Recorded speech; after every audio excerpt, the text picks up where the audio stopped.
ओम शांति। ओम शांति। ओम शांति। आज क्रिसमस की बड़े दिन की सबको बहुत बहुत बधाई हो, बधाई हो, बधाई हो। बाबा हम बच्चों को सदा ही बड़े ते बड़ा बाप हम बच्चों को मिलने आते हैं।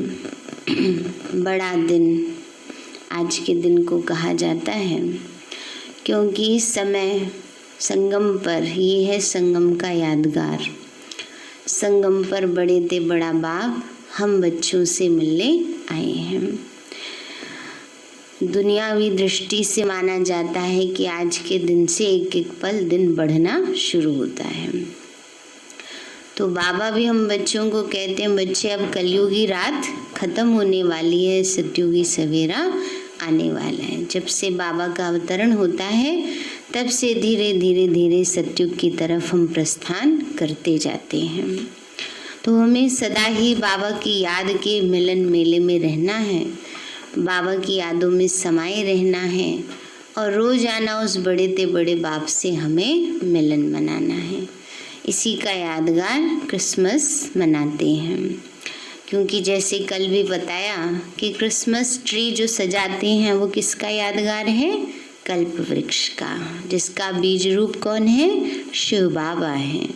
और जो सितारे लगाते हैं वो हम सभी आत्माओं का प्रतीक है। और सेंटा क्लॉज ब्रह्मा बाबा का यादगार है, जो आकर हमें दिव्य गुणों की, स्वर्ग की, बादशाही की सौगात देते हैं। तो इसलिए जब हम पुरुषार्थ करते हैं इस समय संगम पर, तो हमें सतयुग में ऊंचे पद का अधिकार सहज ही मिल जाता है। अभी हम प्यारे बाबा के महावाक्य सुनेंगे। आज बाबा के 25 दिसंबर के महावाक्य हैं। बाबा बोले, मीठे बच्चे, जब तक जीना है बाप को याद करना है। मीठे बच्चे, जब तक जीना है बाप को याद करना है।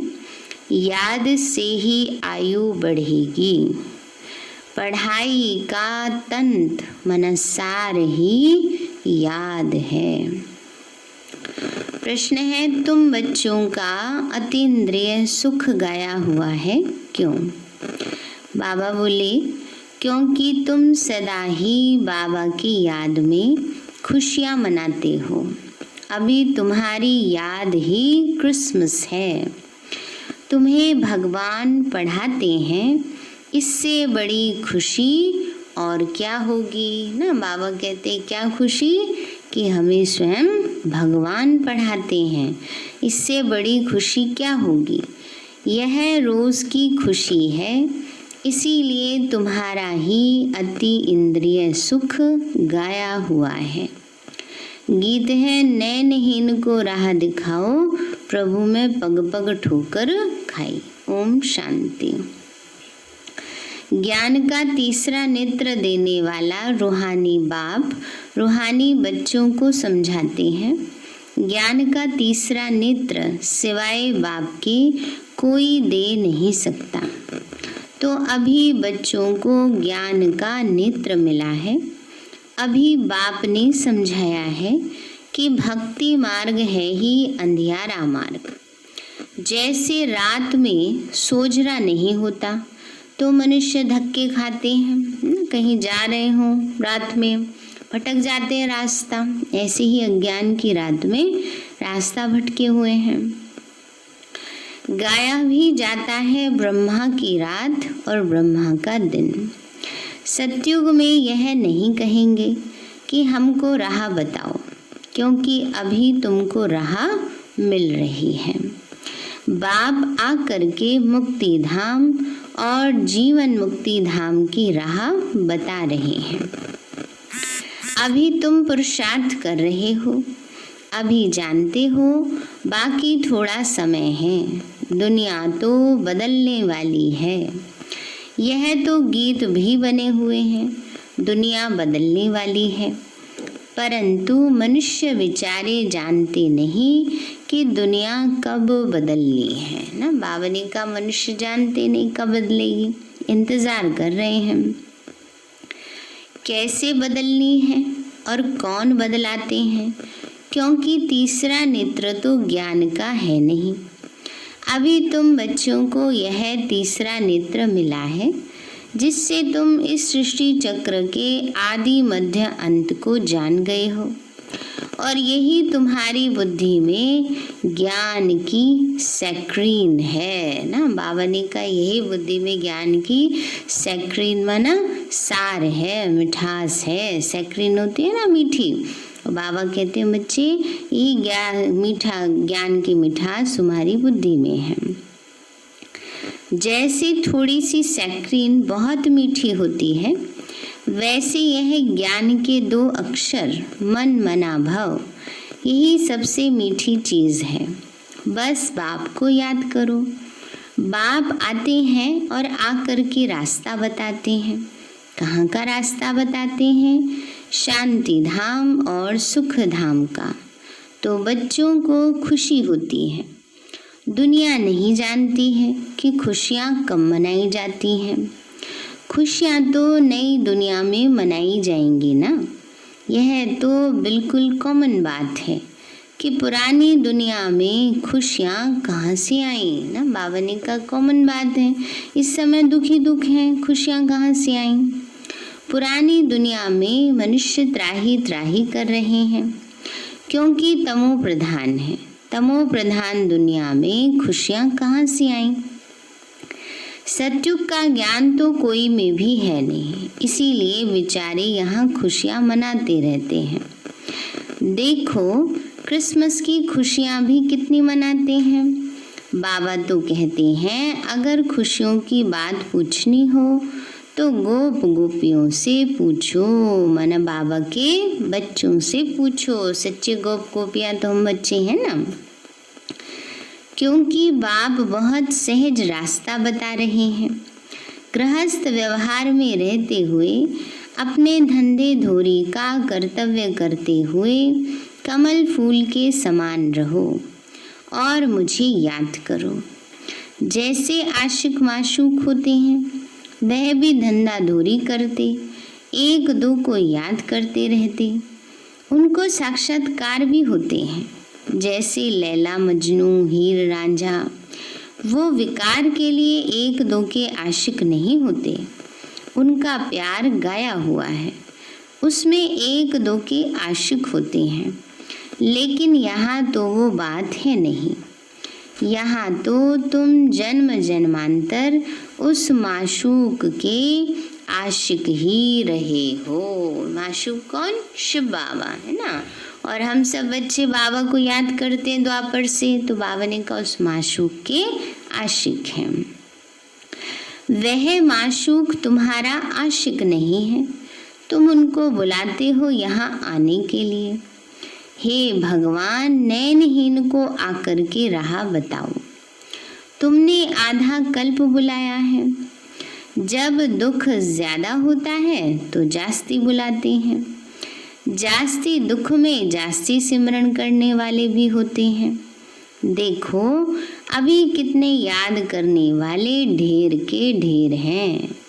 गाया हुआ है ना, दुख में सिमरन सब करे, सुख में करे ना कोई। जितना देरी होती जाती उतना तमो प्रधान ज्यादा होते जाते। तुम तो चढ़ रहे हो, वह और ही उतर रहे हैं, क्योंकि जब तक विनाश हो तब तक तमो प्रधानता वृद्धि को पाती रहती है। दिन प्रतिदिन माया भी तमो प्रधान वृद्धि को पाती है। इस समय बाप भी सर्वशक्तिवान है, तो माया भी फिर सर्वशक्तिवान इस समय में है। वह भी जबरदस्त है। बाबा कहते हैं माया भी कम नहीं है ना। बाबा ने कहा बच्चे माया भी बहुत जबरदस्त है। तुम बच्चे इस समय ब्रह्मा मुख वंशावली ब्राह्मण कुल भूषण हो। तुम्हारा है सर्वोत्तम कुल। इसको कहा जाता है ऊंचे ते ऊंचा कुल। इस समय तुम्हारा यह जीवन अमूल्य है, इसलिए इस जीवन की, शरीर की संभाल भी करनी चाहिए। क्योंकि 5 विकारों के कारण शरीर की भी आयु तो कमती होती जाती है ना। बाबा कहते हैं शरीर की भी संभाल करनी है। ऐसे नहीं कुछ कोरोना वोरोना नहीं हो रहा, बिना मास्क के घूमो, बिना सैनिटाइज करे चलो, नहीं बाबा ये थोड़ी कहता है कभी। सारे जितनी जो सावधानियां बरतनी चाहिए वो अवश्य बरतनी है ना।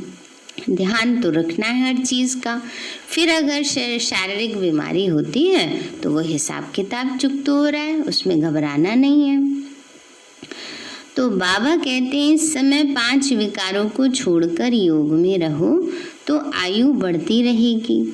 आयु बढ़ते बढ़ते भविष्य में तुम्हारी आयु 150 वर्ष की हो जाएगी।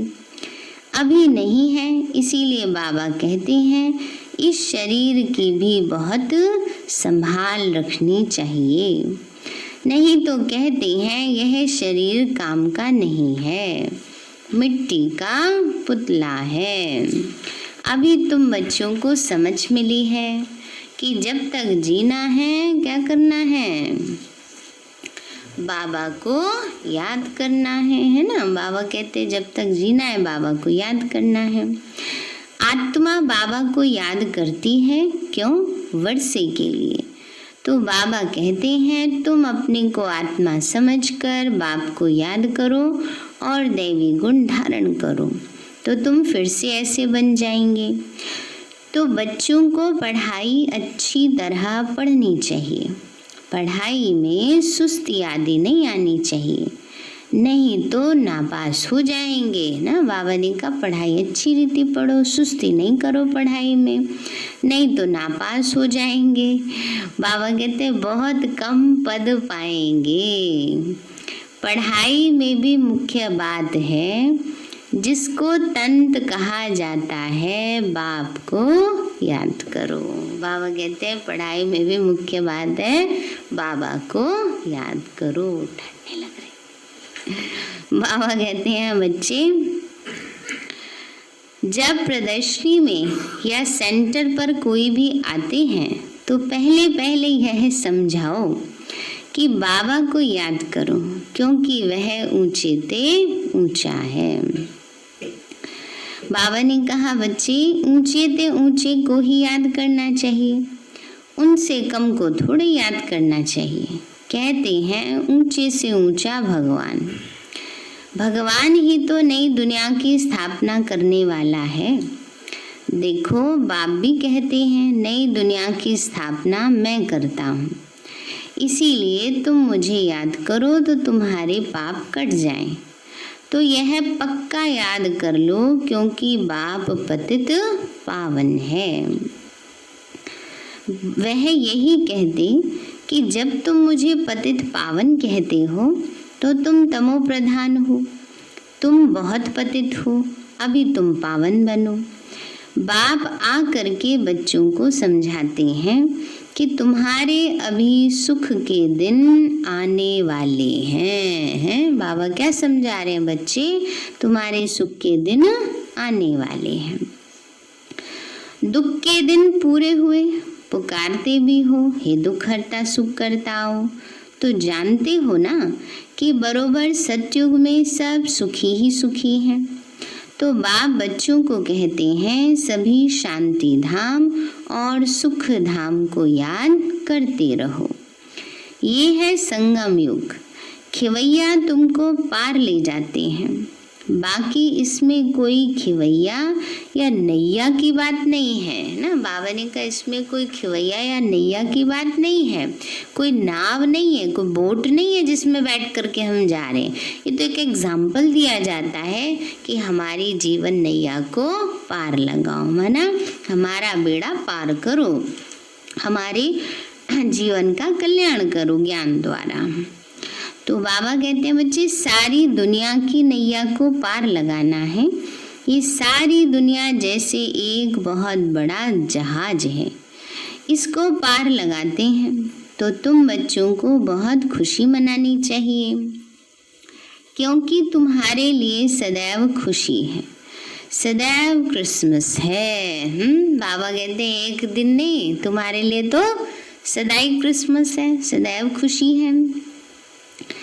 जब से तुम बच्चों को बाप मिला है, तुम्हारी क्रिसमस सदैव है।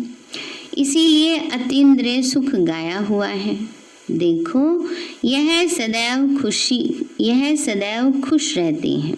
क्यों? अरे बेहद का बाप मिला है, वह हमको पढ़ा रहे हैं, तो यह रोज की खुशी होनी चाहिए। बेहद का बाप पढ़ा रहे हैं, वाह, कभी कोई ने सुना? गीता में भी भगवान वाच है कि मैं तुमको राजयोग सिखलाता हूँ।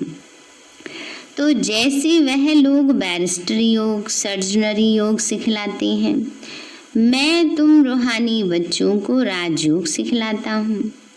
तुम यहाँ आते हो तो बरोबर राजयोग सीखने ही आते हो ना, मूंझने की तो कोई दरकार ही नहीं है ना। बाबा कहते किस लिए आए हैं हम बच्चे बाबा के पास? राजयोग सीखने आए हैं। तो राजयोग सीख कर पूरा करना चाहिए ना, भागंती तो नहीं होना चाहिए। पढ़ना भी तो है ना, धारणा भी अच्छी करनी है। टीचर पढ़ाते हैं धारणा करने के लिए, तो हर एक की अपनी अपनी बुद्धि होती है। किसी की उत्तम, किसी की मध्यम, किसी की कनिष्ठ। तो अपने से पूछना चाहिए कि मैं उत्तम हूँ, मध्यम हूँ या कनिष्ठ हूँ, ना। बाबा कहते हैं अपने आप से पूछो, मैं उत्तम हूँ, मध्यम हूँ या कनिष्ठ हूँ।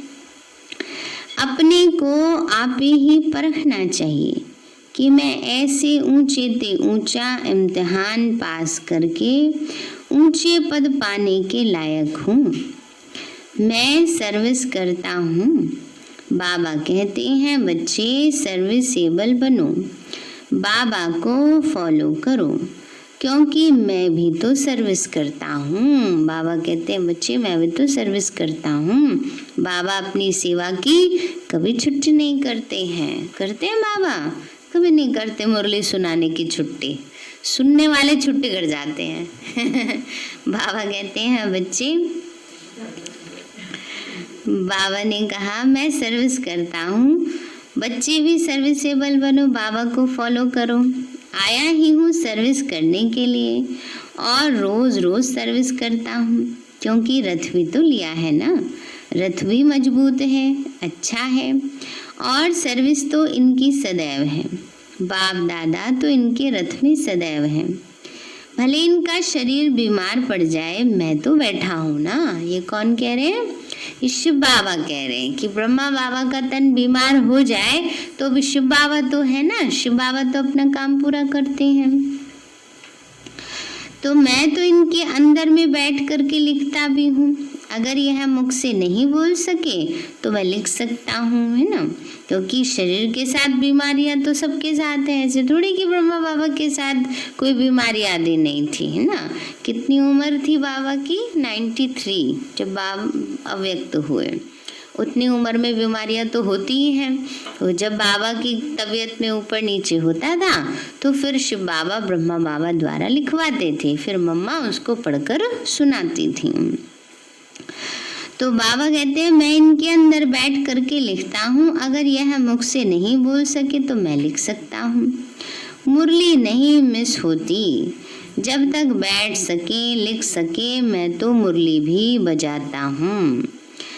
बच्चों को लिखकर भेज देता हूँ क्योंकि सर्विसेबल हूँ। तो बाप आकर के समझाते हैं कि तुम अपने को आत्मा समझ करके निश्चय बुद्धि हो करके सर्विस में लग जाओ। बाप की service on God fatherly service. जैसे वह लिखते हैं ऑन हिज मेजेस्टी सर्विस, तो तुम क्या कहेंगे? यह तो मेजेस्टी से भी ऊंची सर्विस है ना। बाबा कहते हैं क्या है? ये तो मेजेस्टी से भी ऊंची सर्विस है। मेजेस्टी माना महाराजा बनाते, क्योंकि बाबा हम बच्चों को मेजेस्टी माना महाराजा बनाते। यह भी तुम समझ सकते हो, बरोबर हम वर्ल्ड का मालिक बनते हैं ना। अंग्रेजों के जमाने में लिखते थे ना ऑन मैजेस्टी सर्विस, तो बाबा कहते हैं अभी बाबा हम बच्चों को महाराजा महारानी बनाते हैं। तो तुम बच्चों में भी अच्छी रीति पुरुषार्थ करते, उनको ही महावीर कहा जाता। तो यह जांच करनी होती है कि कौन महावीर है जो बाबा की डायरेक्शन पर चलते।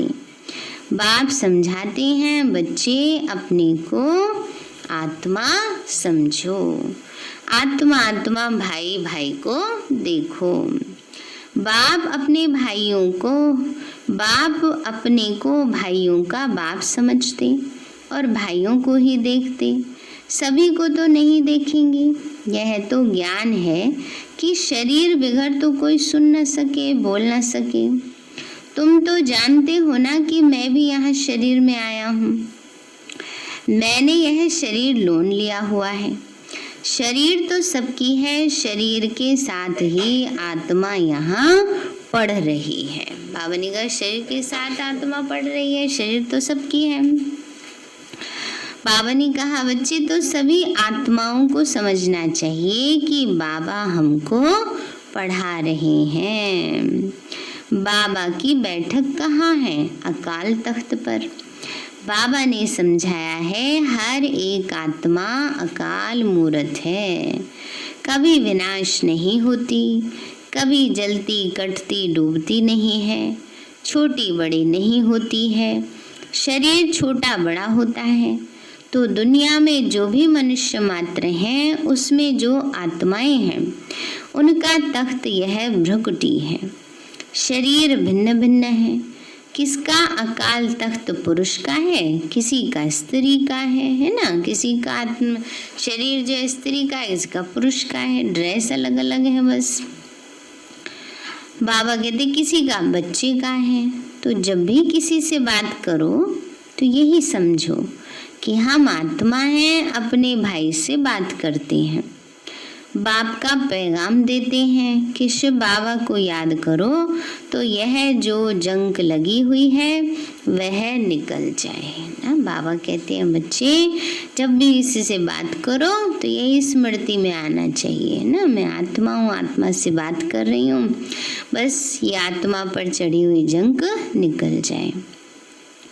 जैसे सोने में अलाई पड़ती हैं तो वैल्यू कम हो जाती है, तो तुम्हारी भी वैल्यू कम हो गई है, अभी बिल्कुल ही वैल्यूलेस हो गए हैं। इसको दिवाला भी कहा जाता है। भारत कितना धनवान था, अभी कर्जा उठाते रहते। विनाश में तो सबका पैसा खत्म हो जाएगा, देने वाले लेने वाले सभी खत्म हो जाएंगे। बाकी जो अविनाशी ज्ञान रतन लेने वाले हैं वो फिर आकर अपना भाग्य लेंगे। बाबा कहते हैं विनाश में सब खत्म हो जाएगा, देने वाले भी और लेने वाले भी हैं। तो कोई सोचे विनाश तो होने ही वाला है, किसी का देने की क्या जरूरत, ये नहीं सोचना है कभी भी, वो तो फिर कर्जा चढ़ जाएगा, आत्मा को चुकतू करना ही पड़ेगा। इसीलिए सोचना चाहिए कि विनाश से पहले सब हमें चुकतू करना है। नहीं, ये है कि हम अपनी तरफ से ना करें, वो तो चलो अचानक जो होगा सो होगा। अगर बाई चांस किसी ने किसी का लिया हुआ है तो यही लक्ष्य रखना चाहिए कि चुकतू कर लें, ताकि अगले जन्म तक उसको कैरी ऑन ना करें ना। जो भी हिसाब किताब है उन्हें चुकतू करते जाए, लेन देन है उन्हें चुकतू करते जाए। हाँ, इसलिए वो ये है कि कई बार क्या होता है कि जरूरी नहीं कि दिया हुआ हो, पहले का दिया हुआ होता है तो वो आत्मा देगी, ये भी हो जाता है। तो हिसाब किताब है। लेकिन हाँ, अगर किसी से लिया है तो लक्ष्य यही रखना चाहिए कि हम चुकतू करें, दे दें ना, अपनी तरफ से हम फ्री हो जाएं ना। फिर अगर हिसाब किताब में ऐसा हुआ कि पिछले जन्म में उसने ले रखा हो हमसे, तो फिर वो चुकतू हो रहा है, ये भी होता है। पर अपनी तरफ से ये नहीं सोचना चाहिए हमें। अच्छा, मीठे मीठे सिक्के लदे बच्चों प्रति माता पिता बाप दादा का याद प्यार।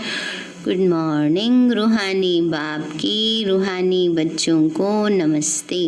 रूहानी हम बच्चों की रूहानी माता पिता बाप दादा को नमस्ते नमस्ते नमस्ते बाबा नमस्ते। धारणा के लिए मुख्य सार है, बाप को फॉलो कर बाबा के समान सर्विसेबल बनना है। अपने को आप ही परखना है कि मैं ऊंचे से ऊंचा इम्तिहान पास करके ऊंचा पद पाने के लायक हूँ। बाबा कहते हैं अपने आप को अपने आप चेक करो कि मैं ऊंचा पद पाने के लायक हूँ। दूसरा पॉइंट है, बाबा के डायरेक्शन पर चलकर महावीर बनना है। जैसे बाबा आत्माओं को देखते हैं, आत्माओं को पढ़ाते हैं, ऐसे आत्मा भाई भाई को देखकर बात करनी है ना। बाबा ने कहा आत्माओं को पढ़ाते हैं, आत्माओं को ही बाबा देखते हैं, शरीरों को थोड़ी देखते हैं बाबा। ऐसे हमें भी सबको आत्मिक रूप में देखना है। वरदान दिया बाबा ने, तन की तंदुरुस्ती, मन की खुशी और धन की समृद्धि द्वारा श्रेष्ठ भाग्यवान भव। तन की तंदुरुस्ती, मन की खुशी और धन की समृद्धि द्वारा श्रेष्ठ भाग्यवान भव। बाबा बोले, संगम युग पर सदा स्वयं में स्थित रहने से तन का कर्म भोग सूली से कांटा हो जाता है। तन का रोग योग में परिवर्तन कर देते हो, इसीलिए सदा स्वस्थ हो। मन मनाभव होने के कारण खुशियों की खान से सदा संपन्न हो, इसलिए मन की खुशी भी प्राप्त है और ज्ञान धन सब धनों से श्रेष्ठ है। ज्ञान धन वालों की प्रकृति स्वतः दासी बन जाती है और सर्व संबंध भी एक के साथ है। संपर्क भी होली हंसों से है, इसलिए श्रेष्ठ भाग्यवान का वरदान स्वतः प्राप्त होता है। स्लोगन है, याद और सेवा दोनों का बैलेंस ही डबल लॉक है। याद और सेवा दोनों का बैलेंस ही क्या है? डबल लॉक है। सारे हैं, मीठे बच्चे जब तक जीना है बाप को याद करना है। याद से ही आयु बढ़ेगी, पढ़ाई का तंत मना सार ही याद है। प्रश्न है, तुम बच्चों का अतीन्द्र सुख गाया हुआ है क्यों? क्योंकि तुम सदा ही बाबा की याद में खुशियाँ मनाते हो। अभी तुम्हारी सदा ही क्रिसमस है, तुम्हें भगवान पढ़ाते हैं, इससे बड़ी खुशी और क्या होगी। यह रोज की खुशी है, इसलिए तुम्हारा ही अतीन्द्र सुख गाया हुआ है। गीत है, नैनहीन को राह दिखाओ, प्रभु में पग पग ठोकर खाई। अच्छा, ओम शांति। मीठे बाबा, आपने हमें सब कुछ दिया, आपका पदम गुणाबार शुक्रिया। प्यारे बाबा, आप हमें ज्ञान गुण शक्तियों वरदानों और सद्बुद्धि से भरपूर करते हो, आपका बार बार शुक्रिया। मीठे बाबा, आपने मुझे आत्मा को, इस सेवा स्थान को, विश्व की सर्वात्माओं को निर्विघ्न बनाया, आपका बार बार शुक्रिया। प्रकृति के पांचों तत्वों का भी शुक्रिया, साइंस के साधनों का भी शुक्रिया, लौकिक अलौकिक परिवार का भी शुक्रिया। हे तन, तुम्हारा भी शुक्रिया। विश्व की सर्वात्माओं का और ब्रह्मांड की सारी शक्तियों का सब प्रकार का सहयोग देने के लिए शुक्रिया। मीठे बाबा, मुझ आत्मा ने जाने अनजाने में जिन भी आत्माओं को मनसा वाचा कर्मणा दुख दिया है, मैं मैं उन सभी से क्षमा चाहती हूँ, मुझे क्षमादान दिलाओ। और जिन आत्माओं ने मुझे दुख दिया है, विघ्न रूप बने हैं, मैं उन सभी को दिल से क्षमा करती हूँ। सबका कल्याण हो, सबको सुख शांति सद्बुद्धि मिले और बाबा के सेंटर की सेवाएं खूब बढ़ती जाएं। शिव बाबा से सारी शक्तियां मुझ आत्मा में समा रही हैं, पूरे शरीर में फैल रही हैं, पूरे घर में फैल रही हैं, पूरे देश पूरी दुनिया में फैल रही हैं। सब प्रकार के वायरस नष्ट होते जा रहे हैं। मैं आत्मा परम धाम में चमकती हुई मणि हूँ। सतयुग में पावन देवताई शरीर में हूँ। मैं अष्टभुजाधारी देवी दुर्गा हूँ। विघ्न विनाशक गणेश हूँ। मैं बाबा की छत्र छाया में पलने वाली सर्वश्रेष्ठ ब्राह्मण आत्मा हूँ। मैं फरिश्ता हूँ। ओम शांति।